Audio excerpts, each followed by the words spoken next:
Okay, तो एक बार फिर से स्वागत है आप लोगों का हमारे इस YouTube चैनल पर। आज हम लोग देखेंगे मोल संकल्पना, मोल कॉन्सेप्ट, ठीक है, जिसे किसने प्रतिपादित किया था? आवोगैद्रो ने प्रतिपादित किया था। क्लियर है? 1.8 देखेंगे मोल संकल्पना, मोल कॉन्सेप्ट, जिसे आवोगैद्रो ने प्रतिपादित किया था। क्लियर? चलो, तो मोल संकल्पना क्या बोलता है?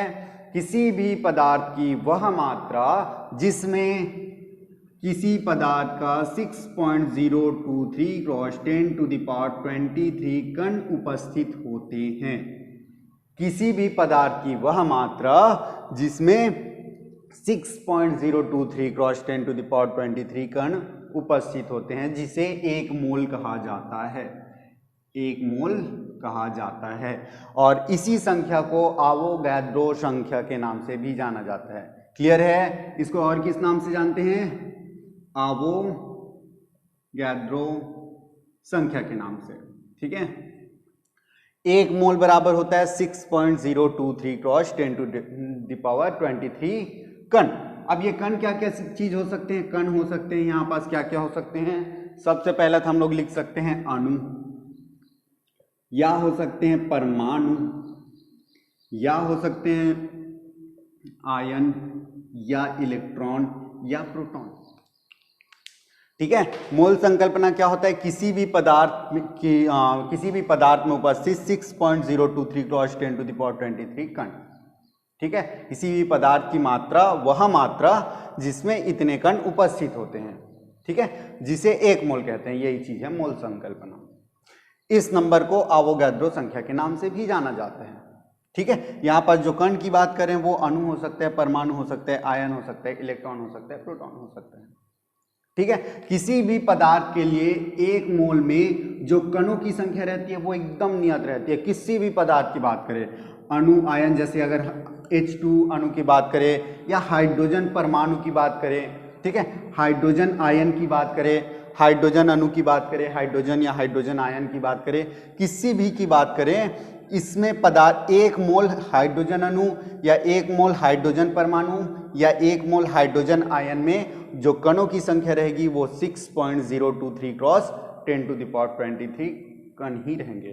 कण का मतलब, इसके लिए अगर लिख देंगे एक मोल H2 अगर लिखेंगे तो यहां पास क्या लिख सकते हैं? 6.023 cross 10 to the power 23 H2। अणु है तो अणु आ जाएगा।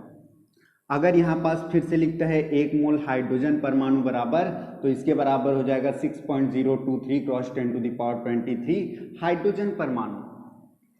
एक मोल हाइड्रोजन आयन लिखता है तो यहां पास भी हो जाएगा 6.023 cross 10 to the power 23 hydrogen आयन। ये एकदम फिक्स है। ठीक है, ये स्टैंडर्ड है। एक मोल में एक मोल की जगह क्या लिखेंगे हम लोग? एक मोल की जगह लिखेंगे 6.023 क्रॉस 10 टू द पावर 23। एक मोल बराबर जो संख्या होती है वो होती है 6.023 cross 10 to the power 23। Hydrogen की जगह देखो हाइड्रोजन अणु है, यहाँ पास भी हाइड्रोजन परमाणु की जगह हाइड्रोजन परमाणु, बस एक मोल की जगह चेंज करके लिखना है क्या? 6.023 क्रॉस 10 टू द पावर 23। ठीक है, चलो, तो ये तो एक बेस हो गया, मोल संकल्पना क्या बोलता है वो हो गया। ठीक है, इसके कुछ एकदम इंपॉर्टेंट न्यूमेरिकल्स हैं। ठीक है, जो कॉम्पिटिटिव के बेस से सोचे तो बहुत ही ज़्यादा इंपॉर्टेंट है, इससे एक नए क्वेश्चन आएगा। ठीक है, तो वो न्यूमेरिकल करने से पहले इसके जो पॉइंट है वो लिख लेते हैं। क्लियर है? चलो, ओके, तो मोल संकल्पना क्या बोलता है? कोई भी पदार्थ की वह मात्रा जिसमें उसके 6.023 क्रॉस 10 टू द पावर 23 कण, अब कण क्या क्या हो सकते हैं? अणु, परमाणु, आयन, इलेक्ट्रॉन, प्रोटॉन, ठीक है, आदि उपस्थित होते हैं, वही पदार्थ का एक मोल होता है। बोलने का मतलब क्या है? एक मोल बराबर ही क्या होता है? एक मोल बराबर होती है ये संख्या 6.023 क्रॉस 10 टू द पावर 3 कण। ठीक है, अब एक छोटा सा नोट है, एक मोल पदार्थ में उपस्थित कणों की संख्या नियत होती है। किसी भी चीज के बारे में अगर एक मोल हाइड्रोजन बोलते हैं, हाइड्रोजन अणु बोलते हैं, हाइड्रोजन परमाणु बोलते हैं, सल्फर अणु, सल्फर परमाणु, या किसी भी टाइप का वर्ड यूज करते हैं एक मोल के साथ, तो उसमें कणों की जो संख्या रहती है वो एकदम नियत रहती है 6.023 क्रॉस 10 टू द पावर 23। और इसी नंबर को हम लोग बोलते हैं आवोगैद्रो नियतांक या आवोगैद्रो संख्या।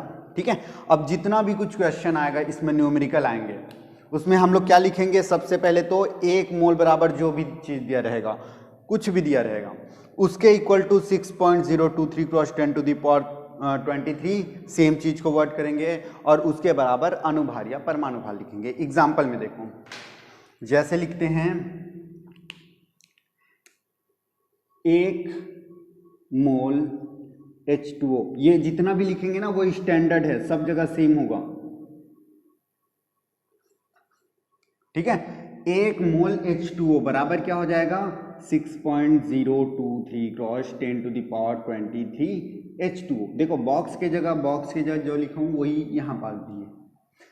1 मोल H2O में कितने अणु उपस्थित होंगे, कितने H2O के अणु उपस्थित होंगे, 6.023 क्रॉस 10 टू द पावर 23।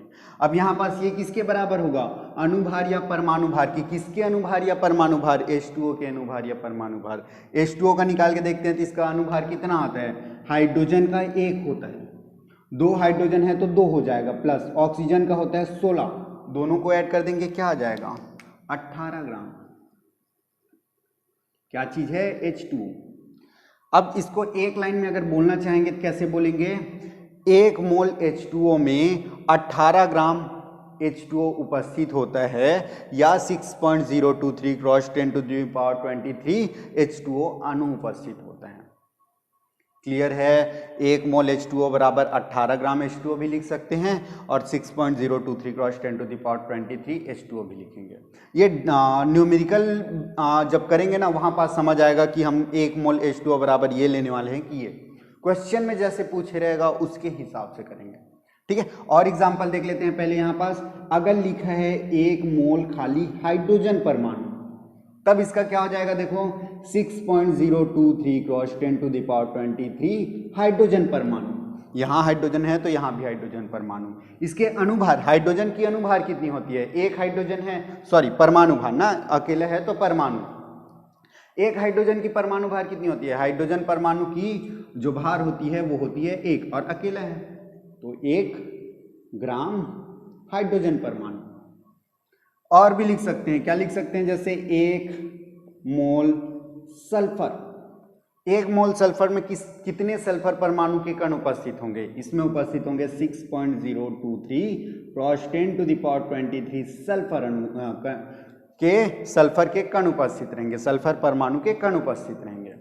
ठीक है, और इसके बराबर सल्फर का परमाणु भार कितना होता है, 1 सल्फर का, खाली 1 सल्फर परमाणु का परमाणु भार कितना होता है, 32 ग्राम, अकेले का होता है 32 ग्राम। सल्फर है, सल्फर लिख देंगे। ठीक है, और भी बहुत सारे एग्जाम्पल लिख सकते हैं, जैसे 1 मोल H2SO4, अगर लिखा है 1 मोल H2SO4 तो इसके लिए कितना हो जाएगा, फिर से अणु 6.023 cross 10 to the power 23 H2SO4 अणु उपस्थित होंगे। कितनी ग्राम रहेगी इसकी, तो ग्राम निकालने के लिए यहां पास ये जो अणु है उसका ग्राम निकाल लो। ठीक है, यहां पास सबसे पहले H2 दिया है, हाइड्रोजन, 2 हाइड्रोजन दिया है तो 2 का गुना, 1 हाइड्रोजन का परमाणु भार कितना होता है, 1 हाइड्रोजन का होता है 1, तो ये हाइड्रोजन 2 था तो 2 गुणित हाइड्रोजन का होता है 1, प्लस सल्फर, सल्फर अकेला दिया है तो 1 का मल्टीप्लाई कर भी सकते हैं, ऐसे नहीं भी करेंगे तो भी चलेगा, 1 का किसी भी संख्या के साथ मल्टीप्लाई करो सेम संख्या आने वाली है। ठीक है, तो सल्फर कितना टू है, 1 अकेला है, क्रॉस सल्फर का परमाणु भार कितना होता है 32, प्लस ऑक्सीजन कितना है 4, 1 ऑक्सीजन का परमाणु भार कितना होता है 16। बस इसको सॉल्व कर दो तो ये क्या हो जाएगा, 2 एकम 2 32 और 16 दूने 32 दूने 64, इसको ऐड करेंगे तो कितना हो जाएगा 98। ठीक है, 4 2 6 7 8 6 3 9, 98 ग्राम H2SO4।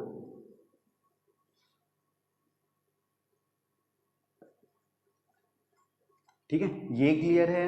देखो यहां पास ये जो लिखे हैं ना नीचे में एग्जांपल, ये स्टैंडर्ड है, कोई भी क्वेश्चन में ऐसा कोई ना कोई अणु या परमाणु का नाम दिया रहेगा, उसके लिए हम लोग सिंपल लाइन लिख सकते हैं क्या, कि 1 मोल H2O बराबर इतना इतना H2O इक्वल टू इतनी ग्राम H2O, ये एकदम स्टैंडर्ड है।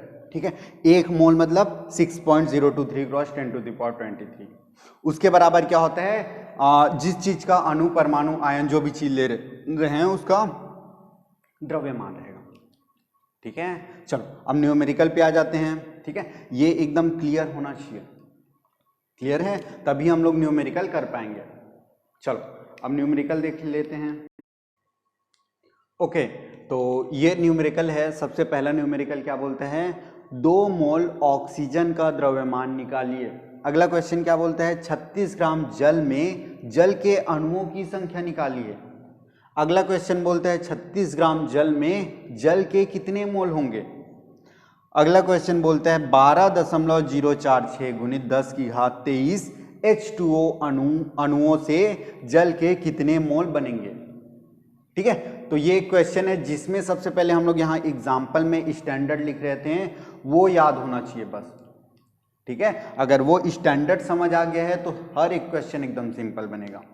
ठीक है, जैसे यहाँ पास बात करते हैं क्या, हर एक चीज की 1 मोल की बात करो, स्टैंडर्ड लिख रहे हैं तो 1 मोल क्या दिया है यहाँ पास, ऑक्सीजन, तो 1 मोल ऑक्सीजन लिख दिया।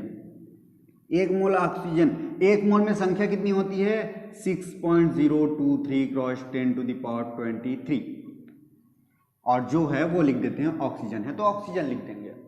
ठीक है, इसके बराबर क्या होती है, अणुभार, परमाणु भार। ये अणु है कि परमाणु है, ऑक्सीजन परमाणु है, ऑब्वियस सी बात है, अकेला है मतलब क्या है, ये परमाणु है। तो परमाणु भार क्या होता है ऑक्सीजन का, एक ऑक्सीजन का परमाणु भार होता है 16 ग्राम, और ऑक्सीजन है तो ऑक्सीजन, ये एकदम स्टैंडर्ड है। ये अभी जो लिखे हैं ना ये एकदम स्टैंडर्ड है। ठीक है, ये समझ आना चाहिए कि ये कहाँ से और कैसे लिखे हैं। ये आया है मोल संकल्पना से आई है स्टैंडर्ड। ठीक है, अब क्वेश्चन में क्या बोला है, 2 मोल, मतलब मोल के बारे में बोला है तो इसको तो लेंगे ही। अगला क्या बोलते हैं, ऑक्सीजन का द्रव्यमान निकालिए। तो देखो यहाँ पास तो ऑक्सीजन की संख्या है, ये है द्रव्यमान, उसका ग्राम में दिया है वो द्रव्यमान है, तो इन दोनों को पिक आउट करेंगे। हमको क्या पता है, 1 मोल ऑक्सीजन बराबर 16 ग्राम ऑक्सीजन होता है करके। क्लियर है, 1 मोल ऑक्सीजन बराबर कितना पता है, 16 ग्राम ऑक्सीजन। ये स्टैंडर्ड से हम लोग पिक आउट किए हैं। क्वेश्चन में क्या पूछा है, 2 मोल, तो दोनों तरफ 2 2 का गुना कर देंगे। ठीक है, यहां पास 1 मोल ऑक्सीजन में इतना होता है तो 2 मोल में कितना होगा, तो 2 का गुना कर दो, 2 गुणित 1, 1 पहले से था उसमें 2 का गुना, मोल ऑक्सीजन बराबर इसमें भी 2 का गुना कर दो, तो 2 मोल ऑक्सीजन बराबर क्या हो जाएगा, 16 दूनी 32 ग्राम ऑक्सीजन। यही है आंसर। ठीक है, यही क्या है आंसर। बस स्टैंडर्ड से रिलेट करना आना चाहिए कि स्टैंडर्ड में क्या दिया है और क्या हमको निकालना है। स्टैंडर्ड में देखो 1 मोल दिया है, अणुओं की संख्या, परमाणुओं की संख्या दिया हुआ है और उसका द्रव्यमान दिया, 3 चीज दिया रहता है, 1 मोल दिया रहता है, दूसरा उसमें परमाणु या कणों की संख्या दिया रहता है। यहाँ परमाणु है तो परमाणु बोलेंगे, यहाँ जैसे अणु है, जल एक अणु है, अणु की संख्या बोलेंगे, और यहाँ पास उसका द्रव्यमान बोलेंगे। बस इतना ही डिफरेंस है। ठीक है, अब यहाँ पास क्या चेक करते हो, उसके बाद क्वेश्चन में जाओ, क्वेश्चन में क्या क्या चीज दी है और क्या निकालना है।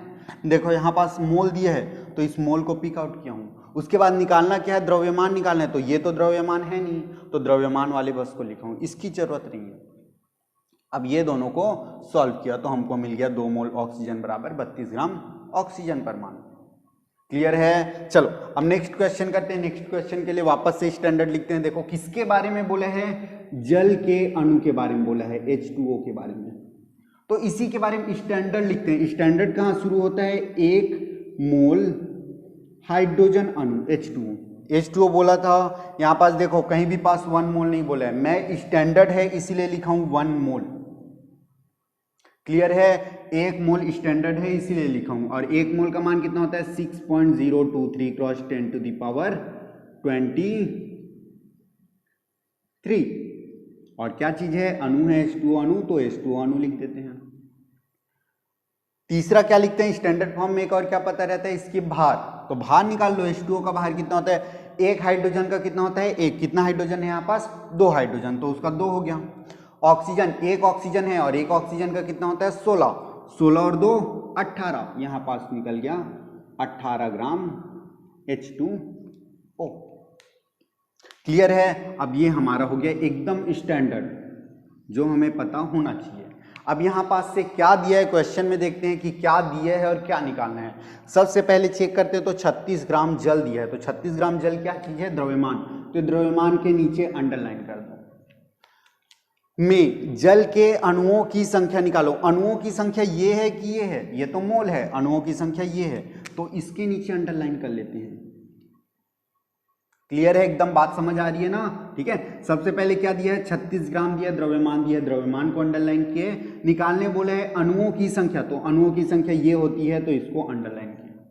अब यहां पास नीचे इसको अच्छे से लिखो, बस यही दोनों को हम लोग लिख सकते हैं क्या, 18 ग्राम H2O बराबर 6.023 क्रॉस 10⁻23 H2O अणु की संख्या, ये अणु की संख्या बताती है, ये स्टैंडर्ड है। अब हमें कितना ग्राम के निकालना है, 36 ग्राम के लिए निकालना है। तो 36 ग्राम के निकालने के लिए इसमें सिंपली 2 का मल्टीप्लाई कर सकता हूं दोनों तरफ, लेकिन हर एक क्वेश्चन में ऐसे रूल फॉलो करने के लिए मतलब थोड़ा सा दिक्कतें जाएगी। उससे अच्छा सबसे पहले यहाँ पास 1 ग्राम का निकालो। यहाँ पास दोनों तरफ 18 का भाग दे दो, पहले 1 ग्राम का पहले निकालते हैं। ये कितने ग्राम का दिया है, 18 ग्राम का। तो 18 ग्राम से 1 ग्राम अगर करेंगे तो यहाँ पास 18 इधर जा क्या हो जाएगा, भाग में चला जाएगा।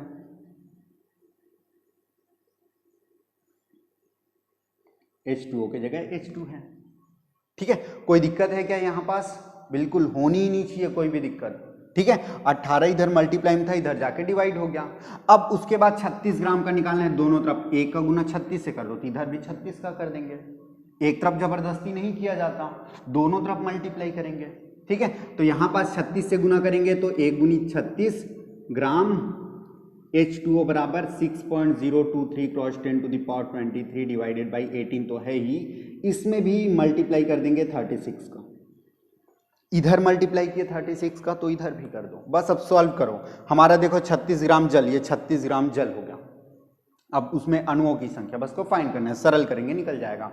ये 18 एकम 18 दूनी 2 का गुना 6.023 करेंगे, क्या आएगा 12.046 और क्रॉस 10⁻23 अपने जगह है, H2O की जगह H2O। ठीक है, तो ये वापस से एकदम सिंपल। ठीक है, हमको अगर स्टैंडर्ड पता है, स्टैंडर्ड क्या होता है, ये वाली चीज निकालनी आ जाती है, तो कोई भी क्वेश्चन हम लोग ऐसे चुटकियों में कर देंगे। ठीक है, एकदम चुटकियों में होगा हर एक क्वेश्चन। स्टैंडर्ड निकालने आना चाहिए। स्टैंडर्ड निकालो और क्वेश्चन में पूछो कि क्या के बारे में दिया है, तो इसमें क्या पता चलता है, एक द्रव्यमान दिया है और एक संख्या दिया है, ये तो मोल होता है। द्रव्यमान और संख्या को देखो पिक आउट किया, वहां से 1 ग्राम का निकाला और दोनों तरफ 36 का गुना किया तो 36 ग्राम का निकल गया। तो अब क्वेश्चन में क्या पूछा था, 36 ग्राम जल में, तो ये 36 ग्राम जल में जल के अणु की संख्या, तो जल के अणु की संख्या कितनी हो जाएगी 12.046 गुणित 10 की घात 23, इतनी सारी संख्या हो जाएगी। ठीक है, चलो तो ये अच्छे से समझ आना चाहिए। और एग्जाम्पल बहुत सारे, अभी नंबर ऑफ एग्जाम्पल करेंगे। ठीक है, थर्ड वाला देखते हैं, वापस से क्या दिया है, देखो 36 ग्राम जल, इसमें भी 36 ग्राम जल दिया है, सेम है वही 36 ग्राम जल में जल के कितने मोल होंगे। अब यहां पास पूछा है मोल, यहां पास क्या पूछा था, अणु की संख्या पूछी थी। अब यहां पास क्या पूछा गया है, जल में कितने मोल होंगे। ठीक है, तो वापस से स्टैंडर्ड वाला याद करो, जल के बारे में दिया है, जल के बारे में, तो 1 मोल जल, जल का फॉर्मूला H2O बराबर हमको पता है 6.023 क्रॉस 10⁻23 जल इक्वल टू इसका द्रव्यमान, H2O का द्रव्यमान कितना निकाले थे, देखो H2O का निकाले थे 18 ग्राम, तो यहां पास भी 18 ग्राम H2O है तो H2O।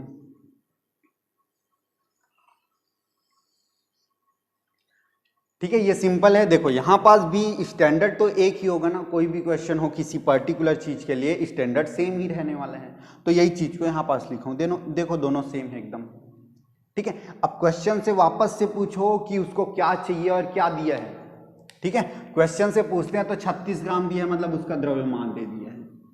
दूसरा क्या निकालना है, कितने मोल है, तो इसमें निकालना है।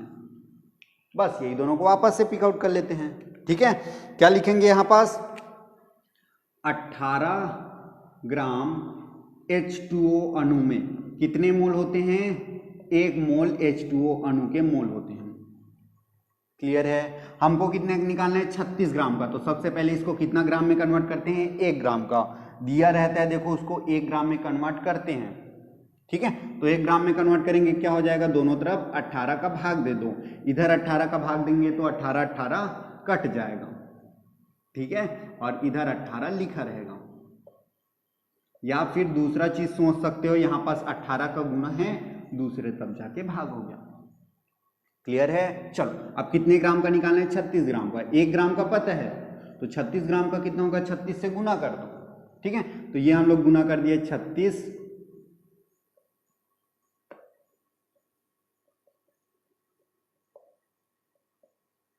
सॉल्व करेंगे कितना आ जाएगा 2 मोल। ठीक है, 36 ग्राम H2O में 36 ग्राम H2O बराबर कितना मोल हो जाएगा 2 मोल H2O हो जाएगा। एकदम सिंपल है ना। ठीक है, एकदम ही सिंपल है, बस आपको स्टैंडर्ड समझ आना चाहिए, स्टैंडर्ड जो लिखा है वो, बाकी हर एक क्वेश्चन आपसे एकदम सिंपली बनेगा। ठीक है, एक और क्वेश्चन देखते हैं, यहाँ पास क्या दिया है 12 gram 12.046 cross 10 to the power 23 H2O अणुओं से जल के कितने मोल बनेंगे। ठीक है, चलो देखो एक बार वापस से स्टैंडर्ड की बात करते हैं, तो H2O अणु की ही बात हुई है। ठीक है, H2O अणु की बात हुई तो क्या करेंगे 1 मोल H2O बराबर क्या होता है 6.023 cross 10 to the power 23 H2O अणु इक्वल टू इसका द्रव्यमान H2O वापस से उसका द्रव्यमान सेम, स्टैंडर्ड तो सेम ही लेंगे। अब वापस से क्वेश्चन से पूछेंगे क्या कि क्या चीज दिया है, पहले देखो क्या चीज दिया हुआ है 12.046 ग्राम गुणित 10 की घात 23 H2O अणु, तो ये चीज की मात्रा दे दी है। दूसरा क्या चीज निकालना है जल के कितने मोल बनेंगे, तो ये मोल पूछा गया है। ठीक है, तो ये दोनों दिया हुआ है, इसी दोनों को पिक आउट कर लेते हैं। क्या दिया हुआ है 6.023 cross 10 to the power 23 H2O अणुओं की संख्या में 1 मोल होता है, हमें पता है। एक H2O अणु में कितना हो जाएगा, देखो यहां पास 1 करेंगे 1 H2O इक्वल टू, तो ये गुणम है उधर जाके भाग हो जाएगा। 1 मोल अपने जगह है, बटे में 6.023 cross 10 to the power 23 mole H2O। हमें कितना चाहिए, ये तो 1 H2O है, यहां पास कितना दिया है 12.046 गुणित 10 की घात 23 H2O, तो यहां पास हम लोग दोनों तरफ गुना कर देंगे।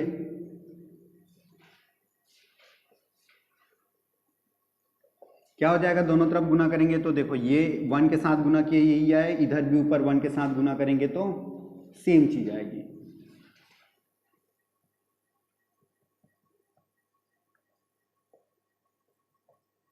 देखो 10 टू द पावर 23 दोनों तरफ से कट गया, ये कितने बार में जाएगा, ये 1 टाइम या 2 टाइम जाएगा, तो क्या मिल गया 12.046 गुणित 10 की घात 23 हाइड्रोजन अणु में 2 मोल हाइड्रोजन उपस्थित होंगे।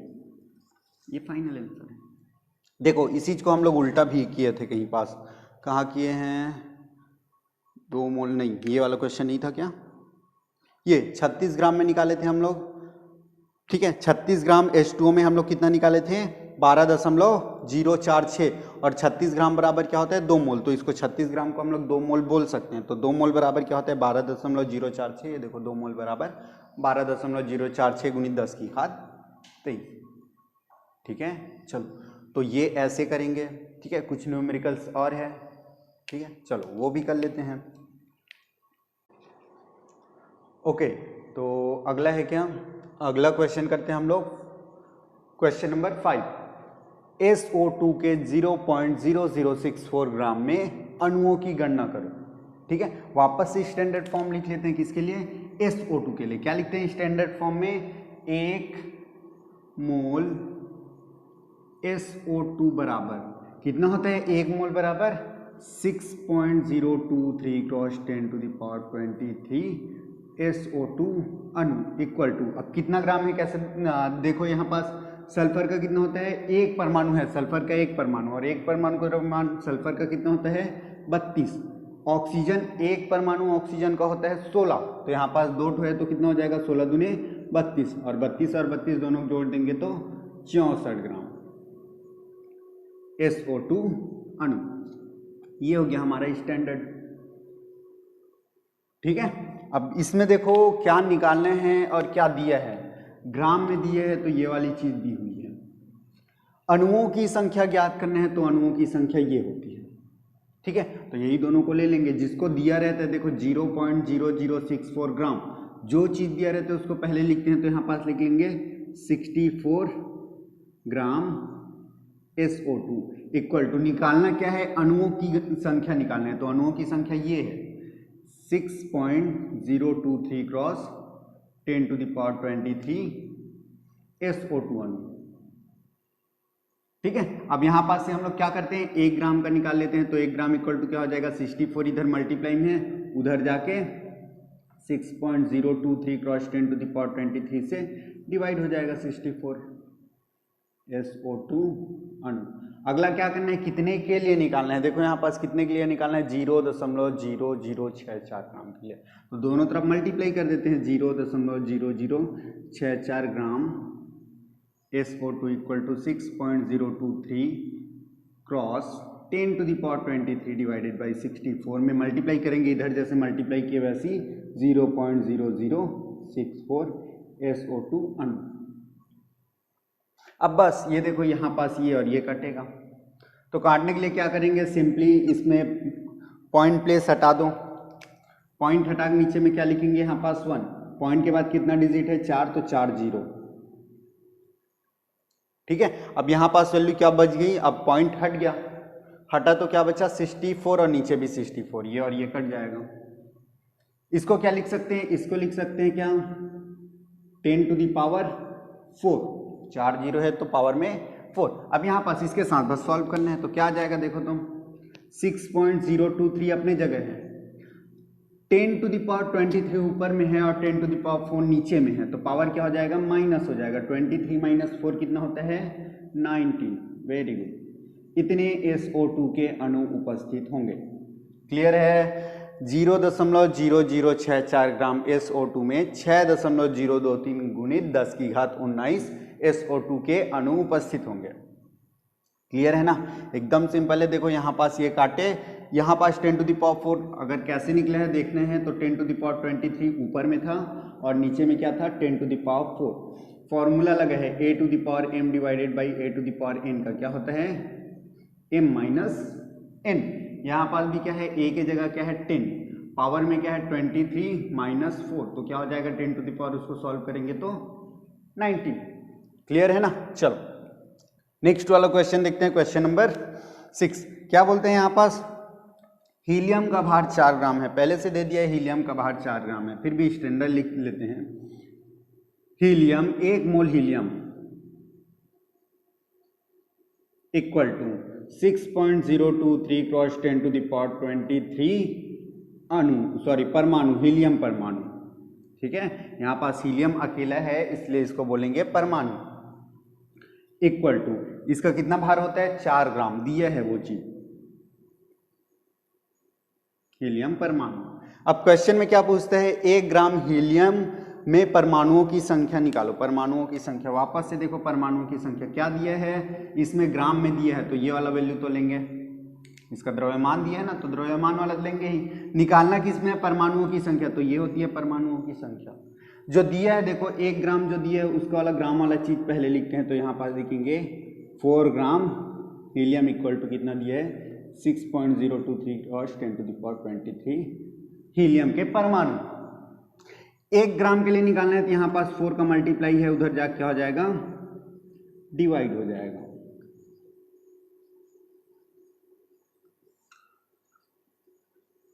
क्लियर है यहां तक। अब देखो 1 ग्राम के ही लिए तो निकालना है, तो 1 ग्राम के लिए इसको बस सॉल्व करेंगे तो निकल जाएगा।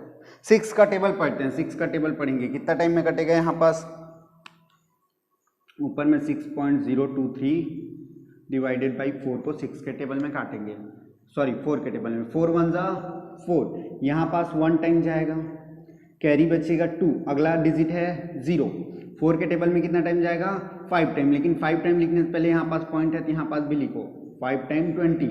अगला डिजिट क्या है 2, 4 से नहीं जाता 0, अगला डिजिट 2 के बाद 3 उतारेंगे, कितना टाइम जाएगा ये 5 टाइम, कितना बचा 3, 0 लिखेंगे कितना टाइम जाएगा 7 टाइम, बचेगा 2 और 2 को फिर से एक 0 लिखेंगे तो जाएगा 5 टाइम। तो 6.023 डिवाइडेड बाई 4 का सॉल्यूशन ये है और 10 टू द पावर 23 को अपने जगह लिखे रहते हैं।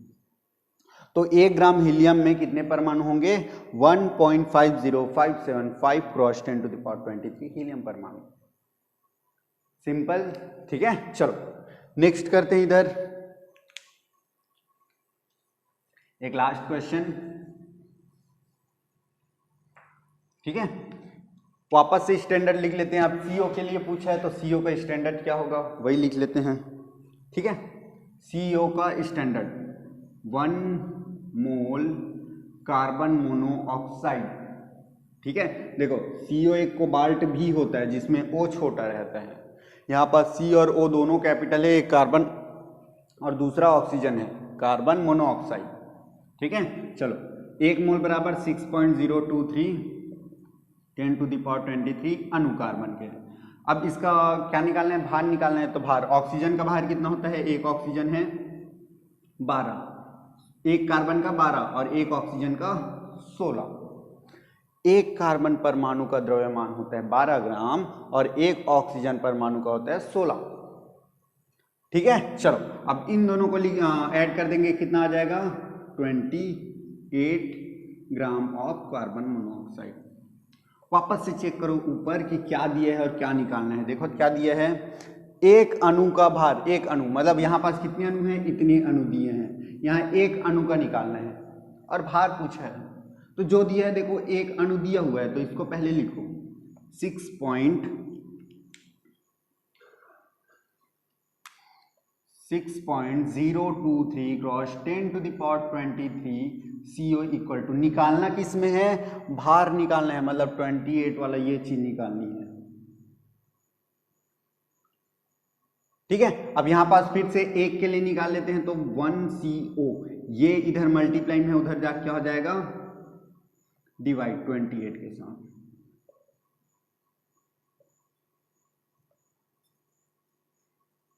ठीक है। और एक अणु का ही निकालना है, देखो एक अणु आ गया, इसको बस सॉल्व करेंगे तो आंसर आ जाएगा, ठीक है। ये 10 टू द पावर 23 है, उसको सॉल्व मत करो, सीधा ऊपर ले जाओ, क्या हो जाएगा 10 टू द पावर -23, प्लस का ऊपर ले जाते हैं तो माइनस हो जाता है, पावर भस में माइनस, ठीक है। अब बच क्या गया 28 डिवाइडेड बाई 6.023।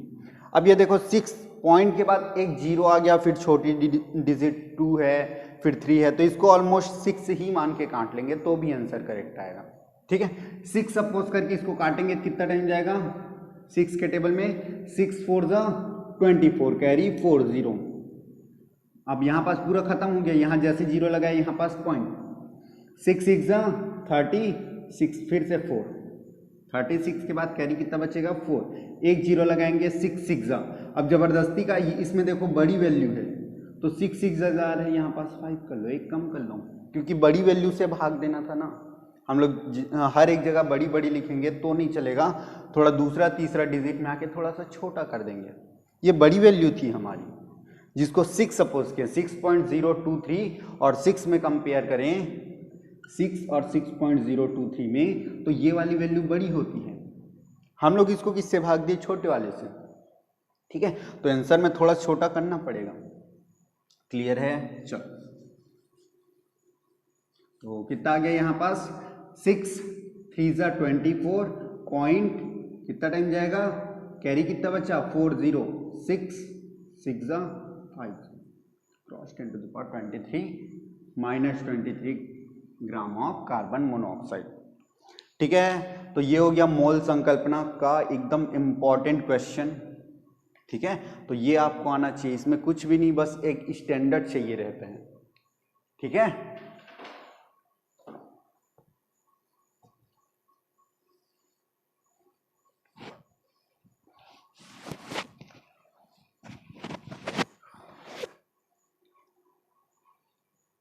चलो तो आज के लिए बस इतना ही, ठीक है, ओके।